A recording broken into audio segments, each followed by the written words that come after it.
Good morning everyone. आज है 16 जनवरी 2021 और 16 जनवरी से करंट अफेयर्स के जितने भी इंपॉर्टेंट क्वेश्चन बनेंगे उनको डिस्कस करेंगे डिटेल में इस वीडियो में। और प्रत्येक क्वेश्चन के साथ स्टैटिक जीके के इंपॉर्टेंट फैक्ट भी दिए जाएंगे, तो वीडियो को लास्ट तक जरूर देखें। इस वीडियो से आपको निश्चित ही मदद मिलेगी। तो स्टार्ट करते हैं आज के करंट अफेयर। चलते हैं फर्स्ट क्वेश्चन पर। और ये वीडियो सभी एग्जाम के लिए वेरी वेरी इंपॉर्टेंट है, स्टैटिक जीके और करंट अफेयर की दृष्टि से। तो स्टार्ट करते हैं आज के करंट अफेयर। चलते हैं फर्स्ट क्वेश्चन पर। फर्स्ट क्वेश्चन है, हाल ही में किसने कोलैब कैड सॉफ्टवेयर इसे विकसित किया है? तो ये क्या है? NIC, national informatics centre. तो एनआईसी इसी ने ये कोलैब कैड ये सॉफ्टवेयर है इसको विकसित किया है। तो राष्ट्रीय सूचना विज्ञान केंद्र यानी नेशनल इंफॉर्मेटिक सेंटर, तो इसी ने एनआईसी इसी ने ये कोलैब कैड ये सॉफ्टवेयर विकसित किए हैं। एक ये एनआईसी और एक है बार्क BARC, बाबा एटॉमिक रिसर्च सेंटर। उसके अलावा VSSC Vikram Sarabhai space centre, इसने तीनों ने मिलकर इसको विकसित किया है। और ये 3D डिजाइन के लिए है ये कोलैब कैड सॉफ्टवेयर। जो CBSE के जो स्कूल होते हैं उनमें 3D डिजाइन के लिए इसे तैयार किया गया है कोलैब कैड। तो यही है ये सॉफ्टवेयर। तो इसके थ्रू छात्र डेस्कटॉप पर ये सॉफ्टवेयर होगा छात्रों के, जिससे कि वो 3D डिजाइन तैयार कर सकेंगे। और इसको विकसित किया है एनआईसी यानी नेशनल इंफॉर्मेटिक्स सेंटर। स्थापना हुई थी इसकी 1976 में, हेडक्वार्टर इसका बेंगलुरु में। उसके अलावा CBSE की बात करें, central board of secondary education, स्थापना हुई थी 1962 में, हेडक्वार्टर इसका नई दिल्ली में। और इसके भी नए अध्यक्ष बने थे मनोज आहूजा, अनीता करवाल का इन्होंने स्थान लिया था, मनोज आहूजा। उसके अलावा मनोज सिन्हा ये लेफ्टिनेंट गवर्नर है वर्तमान में जम्मू कश्मीर के। तो इस क्वेश्चन से इतनी जानकारी मिल जाती है। अब ये इंपॉर्टेंट क्वेश्चन है, यहाँ पे मिसप्रिंट है थोड़ा। ये राजीव गांधी खेल रत्न पुरस्कार यह है 2020। तो ये किसे मिला है? राजीव गांधी खेल रत्न पुरस्कार ये कुल 5 प्लेयर को मिला है, 5 खिलाड़ियों को। तो पांचों के बारे में बताते हैं। राजीव खेलों की श्रेणी में सर्वोच्च सम्मान है ये, तो राजीव गांधी खेल रत्न पुरस्कार। तो ये 5 खिलाड़ियों को मिले हैं। उसमें एक क्रिकेटर है रोहित शर्मा, और ये चौथे क्रिकेटर बने हैं ये अवार्ड पाने वाले। पहले थे सचिन तेंदुलकर, उसके बाद महेंद्र सिंह धोनी, फिर 2018 में मिला था विराट कोहली को, और ये चौथे क्रिकेटर बन गए हैं रोहित शर्मा। तो इनको अभी इस बार का जो 2020 है उसमें राजीव गांधी खेल रत्न अवार्ड मिला था। उसके अलावा जो राशि थी 7.5 लाख रुपये राशि थी राजीव गांधी खेल रत्न अवार्ड की, उसको बढ़ाकर 25 लाख रुपये कर दिया गया था। उसके अलावा रानी रामपाल, तो ये हॉकी के प्लेयर हैं, जो महिला हॉकी टीम है उसके कप्तान है रानी रामपाल, और इन्हीं को राजीव गांधी खेल रत्न पुरस्कार 2020 इनको भी दिया गया है। और उसके अलावा एक क्वेश्चन पूछा गया था भी, जो भारतीय पुरुष हॉकी टीम है उसके कप्तान कौन है? तो उसके कप्तान याद रखना है मनप्रीत सिंह, तो उनका नाम भी याद रखना है। और महिला हॉकी टीम के कप्तान है रानी रामपाल। उसके अलावा मनिका बत्रा ये टेबल टेनिस के प्लेयर हैं, और ये इनको मिला है राजीव गांधी खेल रत्न अवार्ड 2020। उसके अलावा ये हैं विनेश फोगाट, ये पहलवान है, हरियाणा के पहलवान है विनेश फोगाट, तो ये पहलवान है और इनको भी मिला है। उसके अलावा 5वें प्लेयर हैं M थंगावेल यानी मरियप्पन थंगावेल, ये पैरालंपियन है यानी लॉन्ग जंप पैरालंपियन है M थंगावेल। तो इनका नाम याद रखना है, वेरी इंपॉर्टेंट है पांचों का, तो पूछा जा सकता है इसको। नेक्स्ट क्वेश्चन है, हाल ही में किस देश में विश्व की सबसे पुरानी गुफा पेंटिंग का पता लगाया गया है? तो ये लगाया गया है इंडोनेशिया में। ऑप्शन बी करेक्ट है। तो इंडोनेशिया में एक द्वीप है सुलावेसी द्वीप, द्वीप का नाम है सुलावेसी द्वीप, और इसी द्वीप में ये विश्व की सबसे पुरानी गुफा पेंटिंग है, लगभग 45,000 वर्ष पुरानी है ये। और इसके अंदर सूअर की आकृति मिली है, तो यह सूअर की आकृति मिली है इसमें। तो ये 45,000 वर्ष पुरानी है ये पेंटिंग, और सुलावेसी द्वीप यहीं पे इसका पता लगाया गया है इंडोनेशिया में। अब ये इंडोनेशिया में लगाए गए हैं, तो ये रहा मैप में इंडोनेशिया।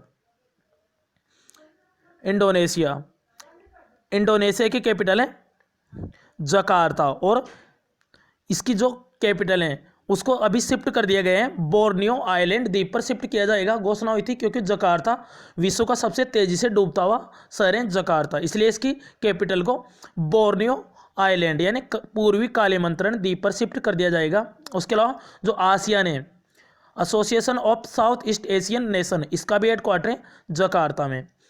करेंसी है इंडोनेशियाई रुपया। उसके अलावा प्रेसिडेंट है यहाँ के जोको विडोडो। उसके अलावा एक और क्वेश्चन बताते हैं यहाँ से, इंडोनेशिया में एक है सुमात्रा द्वीप, एक तो है सुमात्रा द्वीप और एक है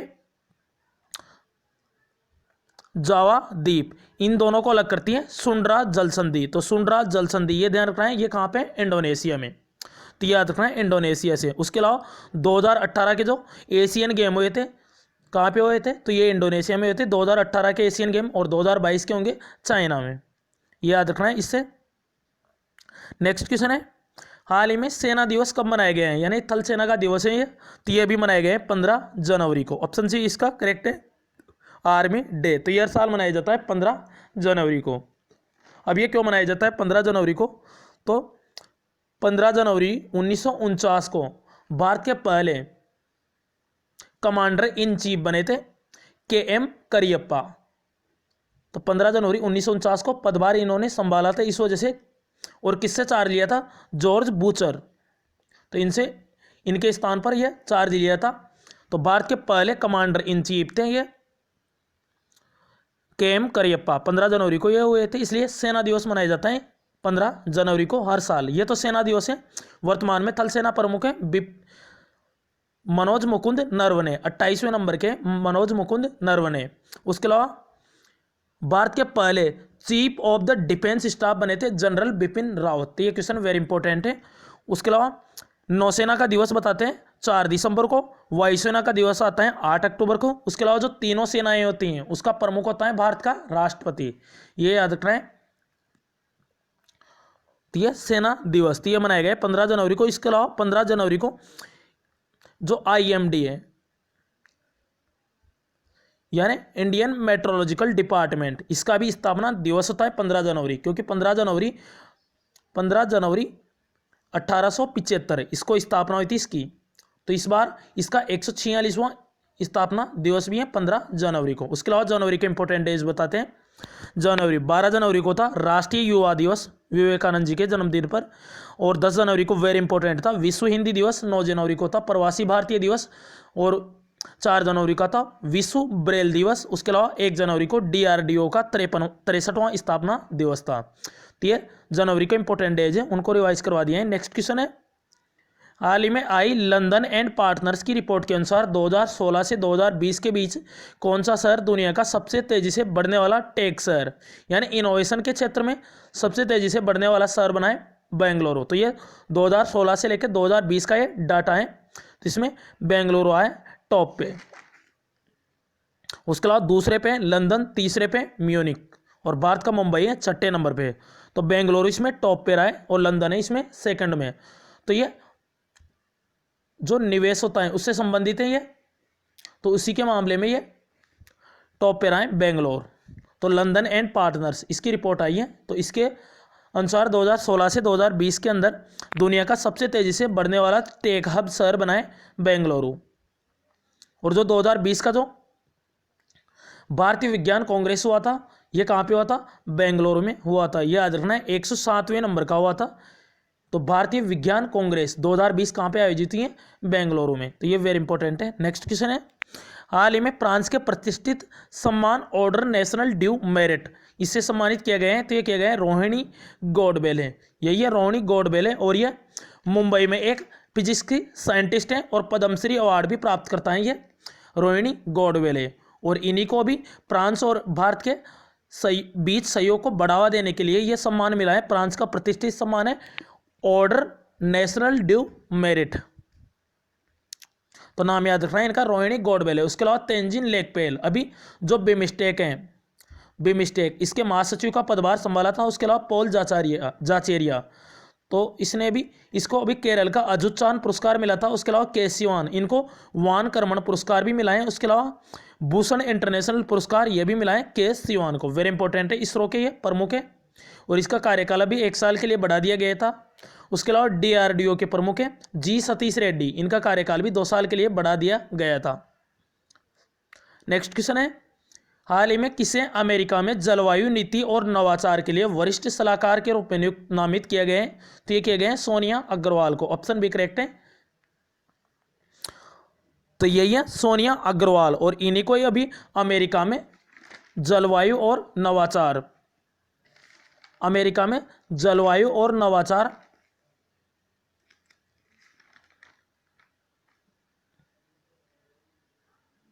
नवाचार के लिए वरिष्ठ सलाहकार के रूप में अपॉइंट किया गया है। तो इनका नाम याद रखना है सोनिया अग्रवाल। उसके अलावा 20 जनवरी इसको पदभार संभालेंगे, 46वें नंबर के राष्ट्रपति बनेंगे, तो नाम याद रखना है उनका जो बाइडेन।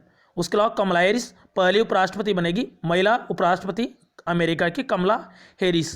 ध्यान रखना है 20 जनवरी को ये सब शपथ लेंगे, पदभार संभालेंगे। उसके अलावा अमेरिका की बात करें, जो हमारा संविधान है उसमें मौलिक अधिकार ये कहाँ से लिए गए हैं? तो ये अमेरिका के संविधान से लिए गए हैं, जबकि मौलिक कर्तव्य ये लिए गए, मौलिक अधिकार किसमें? भाग 3 में 12 से लेकर 35 तक।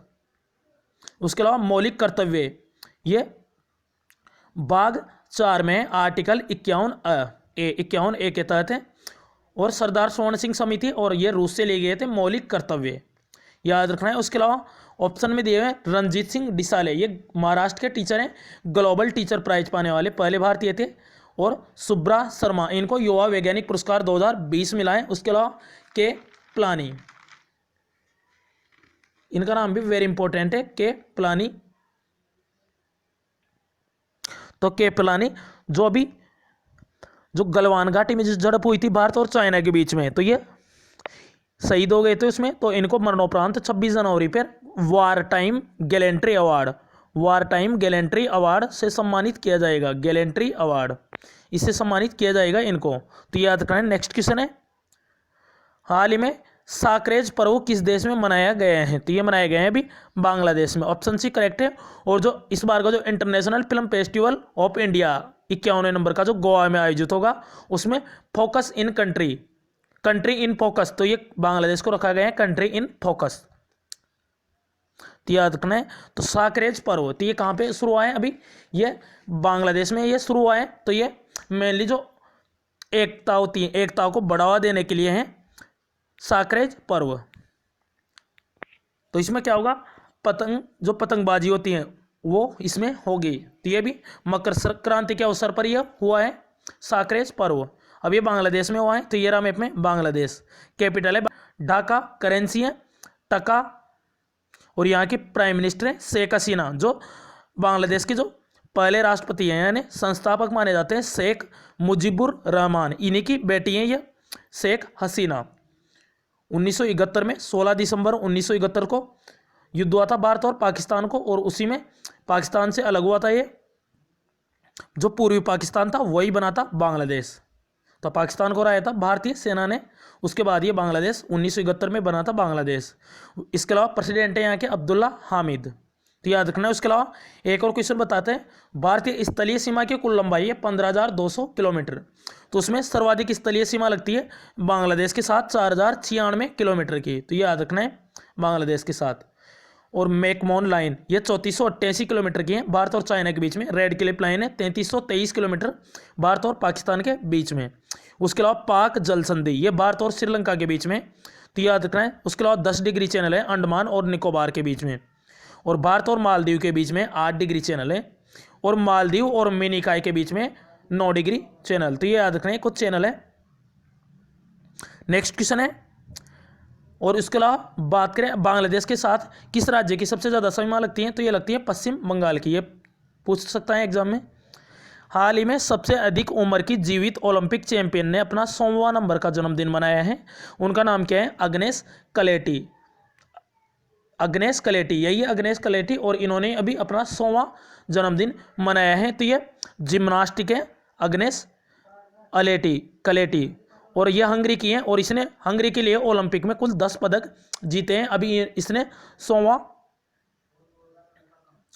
ओलंपिक ये 100वां जन्मदिन मनाया है इन्होंने, तो इनका नाम याद रखना है अग्नेस क्लेटी। उसके अलावा ओलंपिक की बात आई है, इंटरनेशनल ओलंपिक कमेटी स्थापना हुई थी इसकी 1894 में, लुसाने में इसका हेडक्वार्टर है। उसके अलावा थॉमस बाच इसके अध्यक्ष हैं। IOC international Olympic committee. Olympic के बारे में बताते हैं, कहाँ कहाँ पर होने हैं ओलंपिक। उसके अलावा जो भानु अथैया है ऑस्कर अवार्ड पाने वाली पहली भारतीय थी है। उसके अलावा गांधी फिल्म के लिए, और इनकी डेथ हो गई थी इसलिए इंपॉर्टेंट है। उसके अलावा यहाँ पे जो दोनों ऑप्शन है वेरी इंपॉर्टेंट है।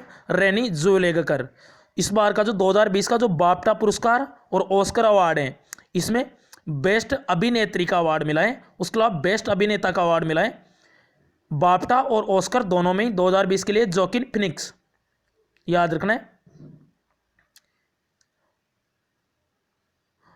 जोकर मूवी के लिए जोकिन फिनिक्स और रेनी ज़ेलेगर, इनको जूडी मूवी इसके लिए। उसके अलावा पैरासाइट, इसको ऑस्कर अवार्ड 2020 मिला है पैरासाइट मूवी को। उसके अलावा 1917 इस मूवी को मिला है बाफ्टा पुरस्कार 2020। तो मूवी तो बाफ्टा में मूवी है 1917, और ऑस्कर में 2020 में जो मूवी है बेस्ट मूवी है पैरासाइट। उसके अलावा बेस्ट एक्ट्रेस और बेस्ट एक्टर दोनों ही यही है, रेनी ज़ेलेगर। बाफ्टा और ऑस्कर बेस्ट अभिनेत्री और बेस्ट अभिनेता है जोकिन फिनिक्स, दोनों में हैं बाफ्टा और ऑस्कर में, तो याद रखना है। उसके अलावा ओलंपिक के बारे में बताते हैं। इस बार का जो समर ओलंपिक है टोक्यो ओलंपिक, तो ये कहाँ पे होगा? टोक्यो ओलंपिक 2020 में होना था, अब ये 2021 में होगा। कहाँ पे? टोक्यो में। 2024 का समर ओलंपिक होगा पेरिस फ्रांस में, 2028 का होगा लॉस एंजल्स अमेरिका में। उसके अलावा जो 2016 का समर ओलंपिक हुआ था रियो डी जेनेरियो ब्राज़ील में। उसके अलावा 2022 का विंटर ओलंपिक कहाँ पे होगा? विंटर ओलंपिक होगा 2022 का बीजिंग में, और 2026 का होगा इटली में। तो याद रखना है विंटर ओलंपिक भी। नेक्स्ट क्वेश्चन है, हाल ही में जारी डिजिटल इवोल्यूशन स्कोर कार्ड के तीसरे संस्करण की ब्रेकआउट इकोनॉमी में भारत में कौन से स्थान पर रहा है? तो ये रहा है चौथे नंबर पर। तो अभी जो ये डिजिटल इवोल्यूशन स्कोर कार्ड, इसका जो तीसरा संस्करण है, इसमें ब्रेकआउट इकोनॉमीज इसके मामले में भारत चौथे स्थान पर रहा है। ब्रेकआउट इकोनॉमीज का मतलब होता है नवाचार को बढ़ावा देना। तो अभी इसको जारी किए गए हैं, तो इसमें नवाचार यानी जो जैसे मोबाइल और इंटरनेट, इनको बढ़ावा देना है, ये ब्रेकआउट इकोनॉमीज। इसमें भारत रहा है चौथे स्थान पर। अब इसमें भारत रहा है चौथे स्थान पर, तो ये याद रखना है सी, ऑप्शन सी करेक्ट है, भारत चौथे पे। उसके अलावा इकोनॉमीज की बात आई है तो एक क्वेश्चन और पूछा गया था, जो आधुनिक अर्थशास्त्र हैं, आधुनिक अर्थशास्त्र इसके जनक है एडम स्मिथ। ये क्वेश्चन पूछा गया था, फादर ऑफ मॉडर्न इकोनॉमिक्स, आधुनिक अर्थशास्त्र के जनक है एडम स्मिथ। उसके अलावा वेल्थ इन नेशन, इनकी पुस्तक है wealth in nation Adam Smith की। अब लास्ट क्वेश्चन है आज का, हाल ही में टेस्ला, तो टेस्ला ये किसकी कंपनी है? एलन मास्क की। और अभी ये विश्व के सबसे अमीर व्यक्ति बने थे जेफ बेजोस को पीछे छोड़कर, लेकिन अभी वर्तमान में वापस जेफ बेजोस फर्स्ट नंबर पे आ गए हैं, एलन मास्क दूसरे पे रह गए हैं, लेकिन ये बने थे वापस, अब ये दूसरे स्थान पे आ गए हैं एलन मास्क। तो इन्हीं की कंपनी है स्पेस एक्स, इन्हीं की कंपनी है एलन मास्क की। तो अभी इसी ने अमेरिका की है टेस्ला कंपनी, और इसी ने भारतीय शहर बेंगलुरु में Tesla India Motors and energy private limited ये खोला है बेंगलुरु में। तो याद रखना है किसने खोला है? टेस्ला ने। तो विश्व के सबसे अमीर व्यक्ति ये बने थे, और टेस्ला कंपनी इलेक्ट्रिक कार बनाती है, टेस्ला कंपनी। तो याद रखना है बेंगलुरु में, और बेंगलुरु को भारत का सिलिकॉन वैली भी कहा जाता है, भारत का। और जो 2020 की भारतीय जो विज्ञान कांग्रेस हुई थी, कहाँ पे हुई थी? 107वें नंबर की बेंगलुरु में हुई थी, ये याद रखना है। अब लास्ट वीडियो के क्वेश्चन का आंसर है, हाल ही में भारत का पहला फायर पार्क का उद्घाटन किस राज्य में किया गया है? तो इसका करेक्ट आंसर था उड़ीसा। तो यहाँ पे ये ऑप्शन थोड़े मिसप्रिंट है, ध्यान रखना है, इसका करेक्ट आंसर उड़ीसा है। तो ऑप्शन में रखने से छूट गए थे उड़ीसा, तो इसका आंसर था उड़ीसा, और बहुत सारे स्टूडेंट ने इसका आंसर कमेंट बॉक्स में बताया है, तो इसका आंसर था उड़ीसा। तो भारत का पहला फायर पार्क इसका उद्घाटन किया गया है उड़ीसा में। इसके अलावा यहीं पे बताते थे भारत का पहला टायर पार्क, ये कहाँ पे? पश्चिम बंगाल में।